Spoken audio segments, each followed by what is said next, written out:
Hello दोस्तों, स्वागत है आपका अपने फ्री एग्रीकल्चर यूट्यूब चैनल में। आज हम बात करने वाले हैं कीट विज्ञान के मोस्ट आईएमपी क्वेश्चंस की, जो कि सभी एग्रीकल्चर और अन्य परीक्षाओं के लिए वेरी इंपॉर्टेंट माने जाएंगे। ठीक है, आगे बढ़ते हैं क्वेश्चन की तरफ। आज के हमारे सेशन का पहला क्वेश्चन क्या है, तो देखते हैं। राष्ट्रीय कृषि कीट संस्थान ब्यूरो कहाँ स्थित है? तो ये बहुत आईएमपी क्वेश्चन है, तो इसका स्टार बना के लिखते चलना। राष्ट्रीय कृषि कीट संस्थान ब्यूरो कहाँ स्थित है? तो इसका राइट आंसर हो जाएगा कर्नाटक। कर्नाटक में राष्ट्रीय कृषि कीट संस्थान ब्यूरो स्थित है। ए इज द राइट आंसर। बात करूं मध्य प्रदेश की, तो मध्य प्रदेश के जबलपुर में खरपतवार अनुसंधान संस्थान स्थित है। ठीक है, खरपतवार है ना, खरपतवार अनुसंधान संस्थान कहाँ स्थित है? तो मध्य प्रदेश के जबलपुर में खरपतवार अनुसंधान संस्थान स्थित है। बात करें राष्ट्रीय कृषि कीट संस्थान ब्यूरो कहाँ स्थित है, तो कर्नाटक में स्थित। कर्नाटक में कहाँ स्थित है और आपको डिटेल बता देता हूँ। कर्नाटक में कहाँ स्थित है, तो बेंगलोर में, कर्नाटक के बेंगलोर में या बेंगलुरु में स्थित है ना। बेंगलुरु या बेंगलुरु दोनों एक आंसर है। क्वेश्चन पेपर में जो आता है आप उसमें टिक लगा दीजिएगा। राष्ट्रीय कृषि कीट संस्थान ब्यूरो कर्नाटक बेंगलोर, मध्य प्रदेश में खरपतवार अनुसंधान संस्थान मध्य प्रदेश के जबलपुर में। आगे बढ़ते हैं, तो इसका राइट आंसर क्या हो जाएगा? ए हो जाएगा। ए इज द राइट आंसर। आगे बढ़ते हैं सेकेंड क्वेश्चन की तरफ। केंचुए की बीट को क्या कहते हैं, है ना। केंचुए की बीट को क्या कहते हैं? तो ऑप्शन ए देखते हैं, वर्मी की कंपोस्ट की, सी खाद की, डी वर्मी कास्टन। तो इसका राइट आंसर हो जाएगा वर्मी कास्टन, है ना। D is the right answer. और बात करूं केंचुए से बनने वाली खाद को क्या कहते हैं, तो वर्मी कंपोस्ट कहते हैं। क्या कहते हैं? Vermi compost. केंचुए से बनने वाली खाद को जो केंचुआ जो बनाता है वो खाद को वर्मी कंपोस्ट कहते हैं। और वर्मी की बीट को यानी केंचुए की बीट को क्या कहते हैं, तो वर्मी कास्टन कहते हैं। ठीक है, केंचुए की बीट को क्या कहते हैं, तो वर्मी कास्टन कहते हैं। और केंचुए से बनने वाली खाद को क्या कहते हैं, तो वर्मी कंपोस्ट कहते हैं। आगे बढ़ते हैं तीसरे क्वेश्चन की तरफ। रेशम कीट का वैज्ञानिक नाम क्या है? याद रखना, ये सब रेशम कीट हो गया, पौधे हो गए, इन सब के वैज्ञानिक नाम पूछ लिए जाते हैं, तो इनको याद रखना चाहिए। रेशम कीट का वैज्ञानिक नाम क्या है? तो ऑप्शन ए देखते हैं, बॉम्बिक्स मोराई, की एपिस, की लैसिफर लैक्का, की डी मोलस एल्वा। तो बात करूं डी ऑप्शन की, तो मोरस एल्वा है सहतूत के पौधे का वैज्ञानिक नाम है। ठीक है, सहतूत के पौधे का वैज्ञानिक नाम है, क्या है? मोरस एल्वा। बात करूं सी लैसिफर लैका की, तो यह लाख के कीट का वैज्ञानिक नाम है, लाख के कीट का। ठीक है, बात करूं एपिस की, तो एपिस मधुमक्खी का वैज्ञानिक नाम है। किसका है? मधुमक्खी का। एपिस मेलिफेरा मधुमक्खी का वैज्ञानिक नाम है। तो इसका राइट आंसर क्या हो जाएगा? ए हो जाएगा, है ना। इसका राइट आंसर क्या हो जाएगा? ए हो जाएगा। रेशम कीट का वैज्ञानिक नाम क्या है? तो बॉम्बिक्स मोराई है। ए इज द राइट आंसर। याद रखना और कॉपी में स्टार बना के लिखते चलना, क्योंकि ये आईएमपी आपको कहीं कोई नहीं बताएगा।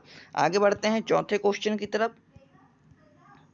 मध्य प्रदेश में कौन सा मुख्य रेशम उत्पादक जिला है? आईएमपी क्वेश्चन है, न्यू डाटा से रिलेटेड है। मध्य प्रदेश का कौन सा मुख्य रेशम उत्पादक जिला है? तो ऑप्शन ए बात करूं, मंडला की, शहडोल की, उज्जैन की, जयपुर। तो बात करूं जयपुर, तो भैया राजस्थान में है, तो ये तो आएगा ही नहीं, राजस्थान में है। तो इसका राइट आंसर क्या होगा? सी होगा। उज्जैन, महाकाल की नगरी किसको कहते हैं? उज्जैन को कहते हैं। सी इज द राइट आंसर। रेशम उत्पादक जिला कौन सा है सबसे ज्यादा मध्य प्रदेश में? तो भैया मध्य प्रदेश में सबसे ज्यादा रेशम उत्पादक जिला है उज्जैन है। बात करूं भारत में, पूरे भारत में सबसे ज्यादा रेशम कहाँ उत्पादित होता है? तो कर्नाटक में उत्पादित होता है। कहाँ होता है? कर्नाटक में सबसे ज़्यादा रेशम उत्पादित होता है। पहले नंबर में आता है कर्नाटक रेशम उत्पादन के मामले में। याद रखना, ये सब मैं आपको बताते चल रहा हूँ, क्योंकि ये परीक्षा में आने की गारंटी इनकी बहुत ज़्यादा बढ़ जाती है, इसलिए मैं आपको यहाँ बता रहा हूँ। आगे बढ़ते हैं, तो इसका राइट आंसर क्या होगा? उज्जैन होगा, है ना, उज्जैन होगा। सी इज द राइट आंसर। आगे बढ़ते हैं पांचवें क्वेश्चन की तरफ। कीटनाशी एक्ट कब बना? कीटनाशी एक्ट कब बना? तो बात करते हैं 1968 कि 1969 कि 1970 कि 1971। तो इसका राइट आंसर क्या हो जाएगा? ए हो जाएगा। कीटनाशी एक्ट कब बना? तो 1968 में बना, है ना। याद रखना, इन सबको कॉपी में लिखते चलना। आगे बढ़ते हैं 6वें क्वेश्चन की तरफ। एक मधुमक्खी के परिवार में नर मधुमक्खी कितनी संख्या में होती हैं? ठीक है, एक मधुमक्खी परिवार है, उसमें नर मधुमक्खी कितने होंगे? ठीक है, याद रखना। तो ऑप्शन ए देखते हैं, 100 से 150, कि 200 से 250, कि 4000 से 5000, कि डी 500 से 600। तो इसका राइट आंसर क्या हो जाएगा? ए हो जाएगा। ठीक है, 100 से 150 होते हैं। एक चीज़ और बताऊं आपको, पेपर में कभी कभी नर मधुमक्खी की जगह क्या ले लेता है? ड्रोन ले लेता है, ड्रोन, है ना। तो कंफ्यूज मत होना, ये ड्रोन भी किसे कहते हैं? नर मधुमक्खी को ही ड्रोन भी कहते हैं। अगर आपसे पूछे एक मधुमक्खी परिवार में ड्रोन कितनी संख्या में होती है, ड्रोन कितनी संख्या में होती है, तो हमें पता है ड्रोन यानी नर मधुमक्खी, और नर मधुमक्खी कितनी संख्या में होती है एक छत्ते में? तो 100 से 150 की संख्या में नर मधुमक्खी रहती है। और आपको बता दूं, एक छत्ते में कितनी कुल रानी होती हैं? तो एक ही रानी होती है। ठीक है, एक ही रानी एक छत्ते में होती है। और बात करें नर की, तो 100 से 150 नर होते हैं, और इनको क्या कहा जाता है? तो ड्रोन भी कहा जाता है। ठीक है, आगे बढ़ते हैं 7वें क्वेश्चन की तरफ। तो इसका राइट आंसर हो जाएगा ए इज द राइट आंसर। आगे बढ़ते हैं 7th क्वेश्चन या 7वें क्वेश्चन की तरफ। विश्व में रेशम उत्पादन में भारत का कौन सा स्थान है ना। तो विश्व में रेशम उत्पादन में भारत का कौन सा स्थान है? तो ऑप्शन ए देखते हैं 5वां, कि ऑप्शन बी 6वां, कि ऑप्शन सी 3रा, कि ऑप्शन डी 2रा। तो इसका राइट आंसर क्या हो जाएगा? सी हो जाएगा, है ना। रेशम उत्पादन में भारत का कौन सा स्थान है? तो भैया 3रा स्थान है ना। सी इज द राइट आंसर। आपको मैंने पहले ही बताया है, और रेशम उत्पादन में तो भारत का स्थान हो गया, और भारत में कौन सा स्थान है ये मैंने आपको पहले क्वेश्चन में भी बता चुका है। बताऊं तो इसका राइट आंसर क्या हो जाएगा? कर्नाटक में सबसे ज़्यादा रेशम उत्पादित होता है। ठीक है, कर्नाटक में। आगे बढ़ते हैं 8वें क्वेश्चन की तरफ। शहद रासायनिक रूप से कौन सा पदार्थ होता है? कौन सा पदार्थ है शहद? रासायनिक रूप से कौन सा पदार्थ है? तो कार्बोहाइड्रेट है। क्या है? कार्बोहाइड्रेट है ना। शहद रासायनिक रूप से क्या है? तो कार्बोहाइड्रेट है। तो इसका राइट आंसर क्या हो जाएगा? कार्बोहाइड्रेट हो जाएगा।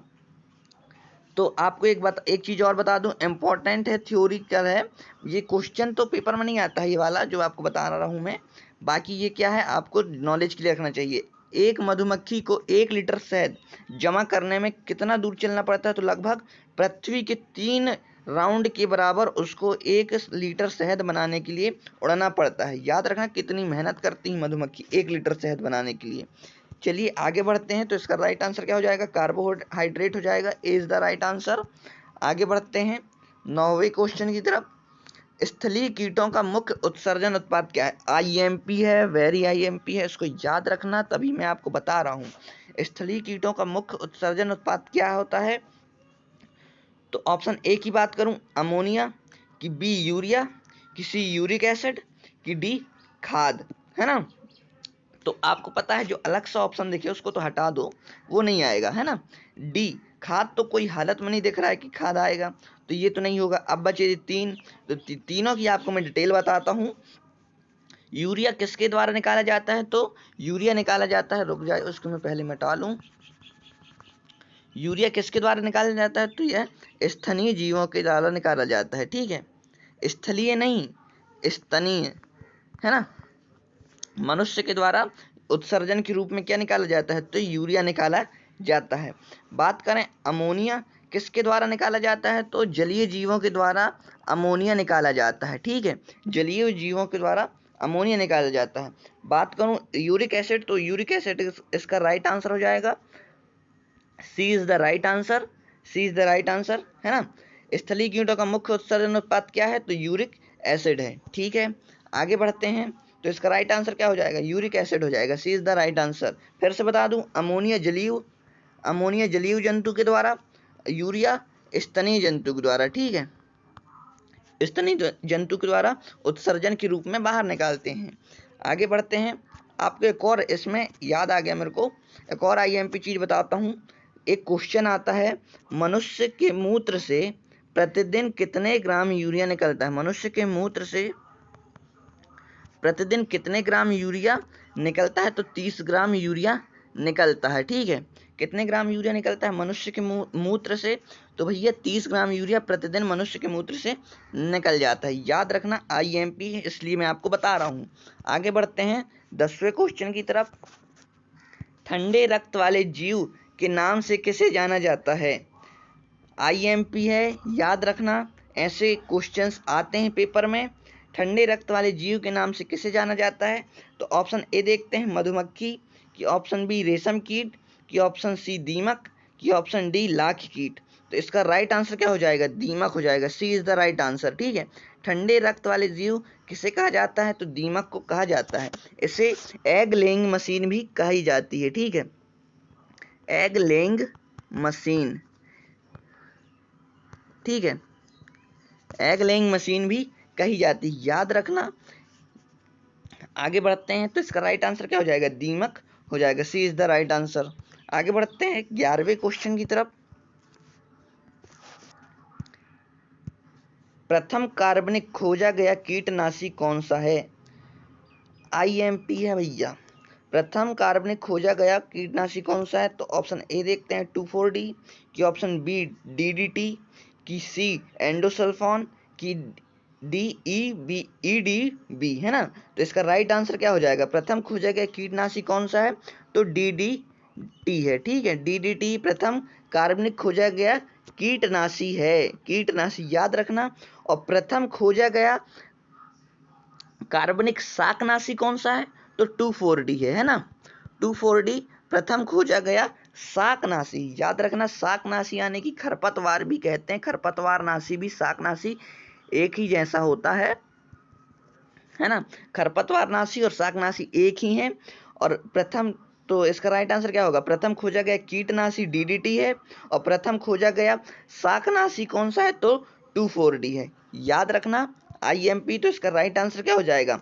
बी हो जाएगा। B is the right answer. आगे बढ़ते हैं 12वें क्वेश्चन की तरफ। अंतरराष्ट्रीय कीट के नाम से किसे जाना जाता है? अंतरराष्ट्रीय कीट के नाम से किसे जाना जाता है? तो बात करूं, ऑप्शन ए डेजर्ट टिड्डी, की मधुमक्खी, की सी दीमक, की डी केंचुआ। तो बात कर लूं आपको मधुमक्खी के बारे में, तो आपसे मधुमक्खी से रिलेटेड एक और क्वेश्चन बनता है कि किस जीव के द्वारा या किस कीट के द्वारा सबसे ज्यादा परागण होता है? किस कीट के द्वारा सबसे ज्यादा परागण होता है? तो हम बता दें भैया, मधुमक्खी के द्वारा है ना। एपिस के द्वारा सबसे ज्यादा परागण होता है। सबसे ज्यादा परागण कौन करती है? तो मधुमक्खी करती है ना। आम में परागण कौन करता है? तो मधुमक्खी करती है। ठीक है, याद रखना, आम में भी परागण मधुमक्खी करती है। और सबसे ज्यादा परागण कौन करता है? सभी कीटों में सबसे ज्यादा परागण कौन करता है? तो मधुमक्खी करती है। और इसका राइट आंसर क्या बात कर लें, तो अंतरराष्ट्रीय समेकित अंतरराष्ट्रीय कीट के नाम से किसे जाना जाता है? तो डेजर्ट टिड्डी के नाम से जाना जाता है। ठीक है, ये टिड्डी है ना, उसी को अंतरराष्ट्रीय कीट का दर्जा दिया गया है, क्योंकि ये फसलों के लिए सबसे ज्यादा हानिकारक, फसलों के लिए सबसे ज्यादा हानिकारक कौन है? डेजर्ट टिड्डी है। ठीक है, डेजर्ट टिड्डी है। और इसका राष्ट्रीय संस्थान कहाँ है? तो पता है आपको, राष्ट्रीय संस्थान कहाँ है? तो इसका राष्ट्रीय संस्थान जो है वह राजस्थान में है। कहाँ है? राजस्थान में इसका डेजर्ट टिड्डी का राष्ट्रीय संस्थान है। और अंतरराष्ट्रीय कीट के कैसे नाम जाता है? डेजर्ट टिड्डी के नाम से जाना जाता है। ठीक है, तो इसका राइट आंसर क्या हो जाएगा? ए हो जाएगा, है ना। ए इज द राइट आंसर। आगे बढ़ते हैं 13वें क्वेश्चन की तरफ। पादप द्वारा प्राप्त कीटनाशी है।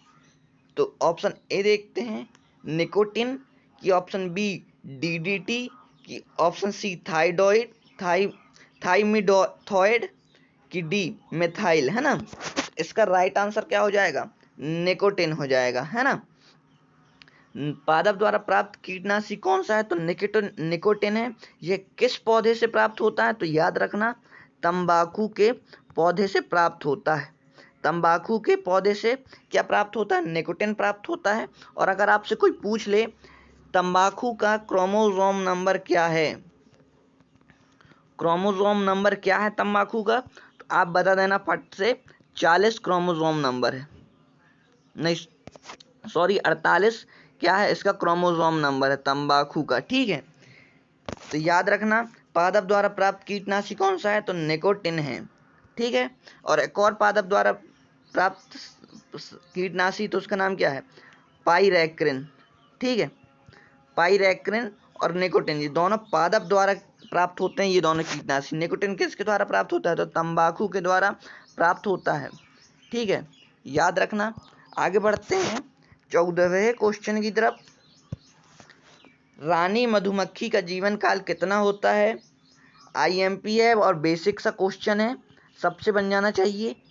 रानी मधुमक्खी का जीवन काल कितना होता है, तो ऑप्शन ए देखते हैं 5 वर्ष, ये ऑप्शन बी 3 वर्ष, ये ऑप्शन सी 10 माह, ये ऑप्शन डी 6 माह। तो इसका राइट आंसर क्या हो जाएगा, ए हो जाएगा, 5 वर्ष है ना। रानी मधुमक्खी का जीवन काल कितना होता है, तो 5 वर्ष होता है। एक और आपको एक आईएमपी चीज बताता हूँ। रानी मधुमक्खी का जीवन काल तो आपको पता चल गया कितना होता है, तो 5 वर्ष होता है। और यह अपने पूरे जीवन काल में कितने अंडे देती है, तो 18 लाख अंडे दे देती है। अपने जीवन काल में कितने अंडे दे देती है, तो 18 लाख अपने पूरे जीवन काल में अंडे दे देती है। याद रखना, आपसे अगर कोई पूछे या आप पेपर में आता है कि मधुमक्खी अपने पूरे जीवन काल में कितने अंडे दे देती हैं, तो 18 लाख अंडे दे देती है। और एक छत्ते में ओनली एक रानी मधुमक्खी रहती है, बाकी सब नर और उनके श्रमिक रहते हैं। ठीक है, रानी मधुमक्खी का जीवन काल 5 वर्ष, कितने अंडे देती है, 18 लाख। एक छत्ते में कितनी रानी मधुमक्खी रहती है, तो एक ही मधुमक्खी रहती है, रानी वाली। ठीक है, आगे बढ़ते हैं 15वें क्वेश्चन की तरफ, जो कि आज हमारे सेशन का लास्ट और आईएमपी क्वेश्चन है। और अगर आपको ये वीडियो में कोई भी क्वेश्चन पसंद या इम्पोर्टेंट लगता है, तो वीडियो को और चैनल को सब्सक्राइब और लाइक करना मत भूलिएगा, क्योंकि ऐसा करने से हमारा मोटिवेशन बढ़ता है ना। आगे बढ़ते हैं, मत्स्य पालन किससे संबंधित है, तो मत्स्य पालन किससे संबंधित है। बात करें एपीकल्चर, तो एपीकल्चर किससे संबंधित है, आपको पता होगा, मधुमक्खी पालन से। किससे, मधुमक्खी पालन से एपीकल्चर संबंधित है। बात करते हैं पिसीकल्चर, तो इसका राइट आंसर क्या हो जाएगा, बी हो जाएगा, है ना। मत्स्य पालन किससे संबंधित है, तो पिसीकल्चर से संबंधित है। बात करूं सेरीकल्चर की, तो सेरीकल्चर किससे संबंधित है, रेशम उत्पादन से, है ना। रेशम उत्पादन से सेरीकल्चर संबंधित है। बात करूं सुनहरी क्रांति की, तो ये फल और शहद से संबंधित है। ठीक है, फल और शहद से संबंधित है क्या, सुनहरी क्रांति। फिर से एक बार देखते हैं, एपीकल्चर मधु यानी कि मधुमक्खी से। ठीक है, मधुमक्खी। बात करूं पिसीकल्चर, तो मत्स्य पालन से संबंधित है। सेरीकल्चर रेशम उत्पादन से संबंधित है। सुनहरी क्रांति शहद प्लस फल से संबंधित है। ठीक है, तो आईएमपी ये सब इनको कॉपी में स्टार बना के लिखते चलना, है ना। तो आज के सेशन में इतना ही, धन्यवाद। वीडियो पसंद आए तो लाइक और सब्सक्राइब करना मत भूलिएगा। आगे मिलते हैं एक नए सेशन की तरफ, मोस्ट आईएमपी क्वेश्चन सीरीज के साथ।